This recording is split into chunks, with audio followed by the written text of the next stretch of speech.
नमस्कार, BTV news में स्वागत है आपका। इस बुलेटिन के साथ मैं हूं कृष्ण कुमार और आइए इस बुलेटिन की शुरुआत करें। उससे पहले नजर डालते हैं हेडलाइंस पर। बजट पेश होने के बाद प्रधानमंत्री नरेंद्र मोदी ने किया आम जनता को संबोधित। प्रधानमंत्री के उद्बोधन का हुआ भाजपा कार्यालय में सीधा प्रसारण। और बरगी नगर स्थित एक मकान से 170 लीटर डीजल और 60 लीटर पेट्रोल जब्त। क्राइम ब्रांच और बरगी पुलिस की कार्यवाही।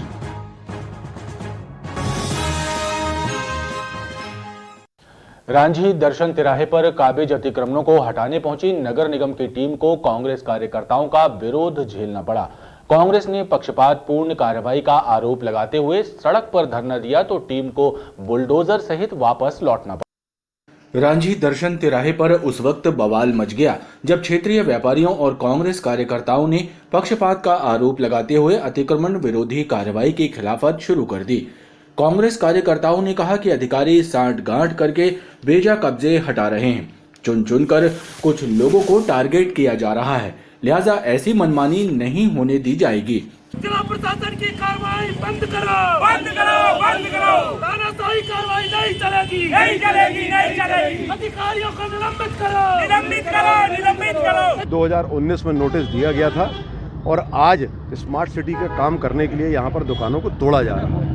और सबसे पहले आकर जो दुकान सबसे पीछे है, भेदभाव के साथ उस दुकान के जो बाईपास करा के जो व्यक्ति 2 दिन पहले आया है घर पे, उनकी दुकान को तोड़ दिया जाता है और बाकी लोगों को समय दिया जाता है। सवाल इस बात का नहीं है कि किसकी टूटे किसकी नहीं टूटे। धरना प्रदर्शन इस बात पे समाप्त हुआ जब एसडीएम यहाँ पर आए कि आप कल बैठकर व्यापारियों से चर्चा करके और एक तरफ से एक सा व्यवहार करते हुए जितनी आवश्यकता जगह की है सिर्फ उतनी जगह लेकर और आपको डेवलपमेंट का काम करना है तो आप काम करें। उसमें कोई व्यापारी अड़ंगा नहीं डाल रहे हैं, लेकिन भेदभाव नहीं होना चाहिए और तत्काल यहाँ पर विकास का कार्य तोड़ने के बाद शुरू होना चाहिए। सिर्फ इस बात का धरना प्रदर्शन। जब कांग्रेस कार्यकर्ता और क्षेत्रीय व्यापारी धरने पर बैठ गए तो नगर निगम की टीम को बुलडोजर सहित वापस लौटना पड़ा।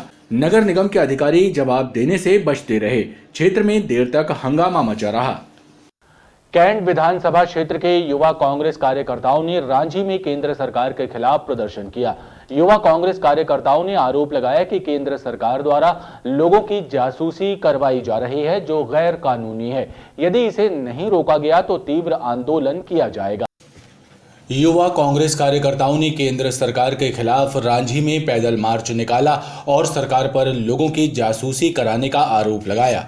कांग्रेस कार्यकर्ताओं ने कहा, सरकार द्वारा लोगों के निजता के अधिकारों का उल्लंघन करके संविधान के प्रावधानों की अवहेलना की जा रही है। जासूसी वाली ये सरकार नहीं चलेगी, नहीं चलेगी। बेईमानी वाली ये सरकार नहीं चलेगी, नहीं चलेगी। मोदी सरकार मुर्दाबाद, मुर्दाबाद, मुर्दाबाद। राहुल गांधी जिंदाबाद, जिंदाबाद, जिंदाबाद। आज कैंट विधानसभा एवं नगर में यूथ कांग्रेस द्वारा प्रदर्शन किया। अगर मोदी केंद्र सरकार ये जासूसी के कार्यक्रम को बंद नहीं करेगी तो आगे भी यूथ कांग्रेस इससे बड़ा उग्र आंदोलन करेगी। आज एक ऐसा आंदोलन किया जहां हम लोग पूरे यूथ कांग्रेस के लोग जुटे हुए और हमने केंद्र सरकार को आज कोसा कि जिस तरह से वो आज हमारे जासूसी कर रही है हमारे राष्ट्रीय अध्यक्ष जी की, इसी के विरोध में आज यूथ कांग्रेस ने उग्र आंदोलन किया। और आगे अगर ये नहीं बंद हुआ तो यूथ कांग्रेस सड़कों में उतर के आंदोलन करेगी। विरोध प्रदर्शन के चलते रांझी मुख्य मार्ग पर देर तक मजमा लगा रहा। वहीं युवा कांग्रेस कार्यकर्ताओं ने चेतावनी दी कि यदि गफलतबाजी बंद नहीं हुई तो तीव्र आंदोलन किया जाएगा। कैफे की आड़ में संचालित हो रहे अनैतिक कार्यों के खिलाफ उठने वाले विरोध के स्वर तेज हो गए हैं।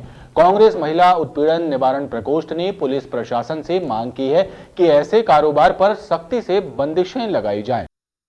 कांग्रेस महिला उत्पीड़न निवारण प्रकोष्ठ के द्वारा सीएसपी तुषार सिंह को एक पत्र सौंपा गया है जिसमें मांग की गई है कि शहर में संचालित हो रहे कॉफी कैफे की जांच कराकर उसमें हो रही अनैतिक गतिविधियों पर अंकुश लगाया जाए ताकि महिलाएं और युवतियां स्वयं को सुरक्षित महसूस कर सकें। ये लगातार जो शहर में अपराध हो रहे हैं, कैफे की आड़ में गलत काम हो रहे हैं, बच्चियों के साथ अश्लीलता हो रही है, बलात्कार हो रहे हैं, उनके खिलाफ आज मैंने एसपी महोदय को ज्ञापन दिया है कि किस बेस पे इन्होंने इनको लाइसेंस दिए हैं, इनके लाइसेंस रद्द होना चाहिए और किस बेस पे ये कैफे चल रहे हैं, इनको केबिन लगाने की अनुमति किसने दी है। अगर केबिन होते भी हैं तो केबिन ट्रांसपेरेंट होना चाहिए। हम लोग शहर में ये बिल्कुल भी बर्दाश्त नहीं करेंगे कि बच्चियों के साथ गलत हो, अत्याचार हो, ये बिल्कुल भी बर्दाश्त नहीं करेंगे। महिला कांग्रेस कार्यकर्ताओं ने शिकायत के साथ उन कैफे की लिस्ट भी सौंपी है जिनमें असामाजिक गतिविधियां संचालित हो रही हैं। 31 जनवरी को सोशल मीडिया पर वायरल हुए वीडियो में देश के प्रधानमंत्री नरेंद्र मोदी और उत्तर प्रदेश के मुख्यमंत्री योगी आदित्यनाथ को मारने की बात करने वाले शख्स पर कड़ी कार्रवाई करने की मांग उठ रही है। इसी कड़ी में जय श्री राम सेना संगठन के सदस्यों ने एसपी को शिकायत दी। जय श्री राम सेना संगठन के सदस्यों ने एसपी कार्यालय पहुंचकर शिकायत पत्र सौंपा है और हाल ही में एक वायरल वीडियो का हवाला देते हुए वीडियो में दिख रहे शख्स पर कड़ी कार्रवाई करने की मांग की है। उन्होंने बताया वीडियो कॉलिंग पर 2 गैर हिंदू युवकों की बातचीत हो रही है और दोनों ही देश के प्रधानमंत्री और उत्तर प्रदेश के मुख्यमंत्री को मारने की बात कर रहे हैं। आज हम लोगों ने एसपी ऑफिस एसपी महोदय को यह ज्ञापन दिया, उनसे ये आवेदन किया है कि उस युवक पे कठोर से कठोर कार्रवाई करें और संस्कारधानी नाम से जानने वाले हमारे जबलपुर शहर, जो कि राष्ट्रीय नहीं विश्व में संस्कारधानी नाम से जाना जाता है, इसकी छवि धूमिल ना होने पाए, ऐसी घटना दोबारा ना हो। जो भारत के विभिन्न भागों में किशन भरवाड़, मयूर गुप्ता, ऐसे अन्य कई लोगों की हत्या करी जा रही है सिर्फ क्योंकि वो एक भगवान को पूजते हैं, सनातन धर्म में विश्वास रखते हैं और एक धर्म विशेष लोगों द्वारा उनकी हत्या करी जा रही हैं। तो इसकी ये जो घटनाएं हैं दुर्भाग्यपूर्ण है, ये बंद होनी चाहिए। आगे हमारे एसपी महोदय से हमारी यही रिक्वेस्ट थी कि उस पर वो कार्रवाई करें। संगठन कार्यकर्ताओं का कहना है कि इस प्रकार की टिप्पणी से हिंदुओं की भावनाएं आहत होती हैं, लिहाजा युवक पर जल्द से जल्द कार्रवाई की जाए। समर्थन मूल्य पर गेहूं उपार्जन से संबंधित प्रक्रिया की जानकारी देने कलेक्ट्रेट कार्यालय में एक प्रशिक्षण कार्यक्रम आयोजित किया गया, जिसमें 5 फरवरी से आरंभ होने वाले पंजीयन के बारे में शासकीय कर्मियों को विस्तार से बताया गया। जिला सूचना विज्ञान अधिकारी आशीष शुक्ला ने गेहूं उपार्जन के लिए किसानों के पंजीयन के लिए आवश्यक दिशा निर्देश और पूर्व के नियमों में हुए परिवर्तन की जानकारी दी। भेड़ाघाट, तिलवारा, पनागर और गोहलपुर क्षेत्र में वाहन चोरी की वारदातों को अंजाम देने वाले शातिर चोर को विजयनगर पुलिस ने उस वक्त गिरफ्तार कर लिया जब वो अहिंसा चौक में चोरी की बाइक लेकर घूम रहा था। पुलिस ने उसके कब्जे से चोरी के 7 दोपहिया वाहन बरामद किए हैं। विजयनगर पुलिस ने अहिंसा चौक से एक शातिर वाहन चोर को गिरफ्तार किया और उसके पास से 4 लाख कीमत की 5 मोटरसाइकिलें और 2 एक्टिवा बरामद की हैं। थाना प्रभारी सोमा मलिक के अनुसार मुखबिर की सूचना पर गिरफ्तार किए गए वाहन चोर का नाम भरत बर्मन है, जो कि कटंगी का रहने वाला है और उसके द्वारा भेड़ाघाट, गोहलपुर, पनागर, तिलवारा सहित अन्य क्षेत्रों से लगभग 7 वाहन चोरी किए गए हैं।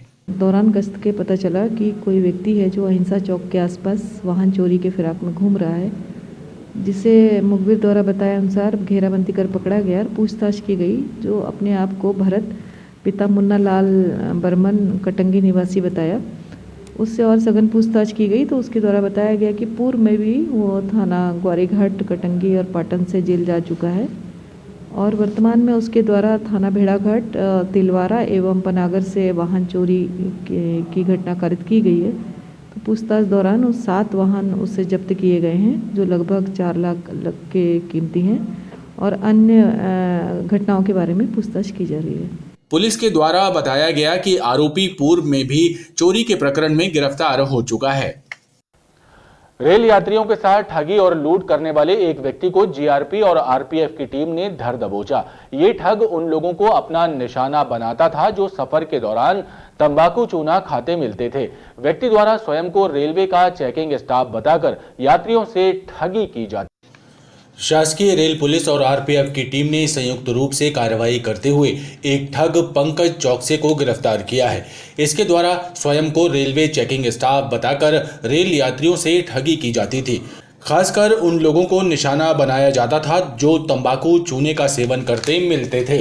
ये ऐसे लोगों को निशाना बनाता था जो ट्रेन में चूना या तंबाकू का उपयोग करते पाए जाने पे ये उनको अलग में ले जाके ये बोलता था कि चेकिंग हो रही है, आपके खिलाफ कार्रवाई हो जाएगी और आपको जुर्माना भरना पड़ेगा या जेल जाना पड़ेगा, और कह के उनकी तलाशी के बहाने और उनके रुपए गायब कर देता था।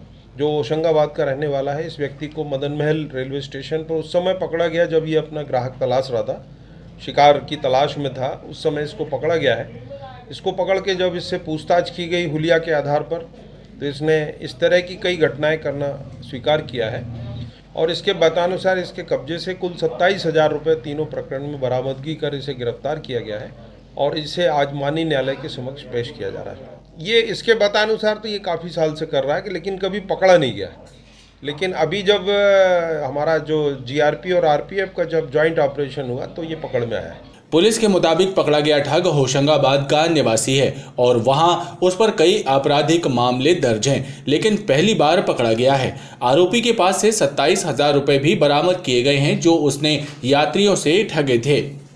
बघराजी से विवाह समारोह में आए एक केश शिल्पी पर मोबाइल चोरी का आरोप लगाते हुए पुलिस के द्वारा मारपीट करने की शिकायत एसपी कार्यालय में सामने आई है।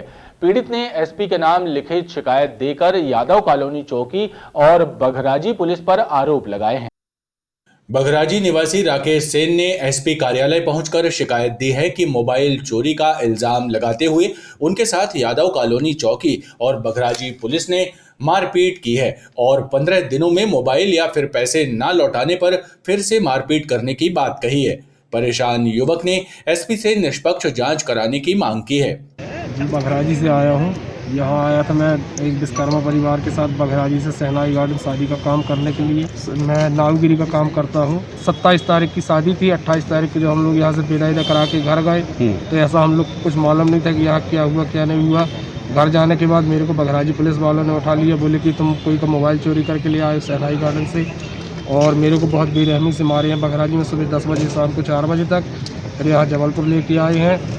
यादव कॉलोनी में जो चौकी है वहाँ पे भी मारे हैं मेरे को रात भर और नंगा करके मेरे को मारे हैं। मतलब मेरी पहरन तक सूझी कि जहाँ तक कि 3 उनके डंडे भी टूट गए हैं पुलिस वालों के और बिना किसी रिपोर्ट के 3 दिन मेरे को 2 दिन रखते रहे मेरे को। क्या मोबाइल आपके पास था? नहीं, कोई मोबाइल नहीं था, कोई कुछ नहीं था।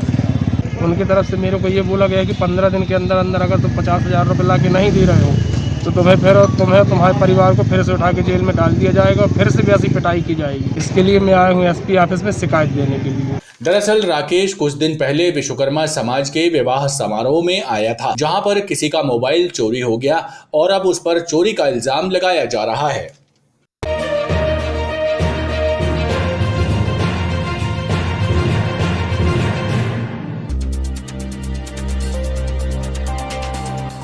बुधवार को जिले में 408 कोरोना पॉजिटिव मरीज आने के बाद एक्टिव केसों की संख्या 3,362 हो गई है। हालांकि 745 व्यक्तियों को संक्रमण मुक्त होने के बाद डिस्चार्ज कर दिया गया।